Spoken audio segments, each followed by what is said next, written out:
Hey, mga mahilig sa hardin. Ngayon, sumisid kami sa mundo ng lettuce, partikular, kung paano ito palaguin sa sarili mong bakuran. Una sa lahat, piliin natin ang tamang uri para sa iyong klima. Kung nasa mas malamig na rehiyon ka, pumili ng crisped o butterhead lettuce. Para sa mas may init na klima, ang romaine o loose leaf lettuce ang dapat gawin.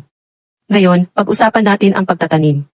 Itanim ang iyong mga buto sa mahusay na pinatuyo na lupa, halos 1 pulgada ang lalim.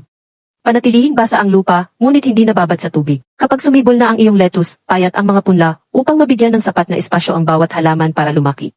Ang pag-aalaga sa iyong lettuce ay madali. Diligan ito ng regular, ngunit hindi masyadong marami.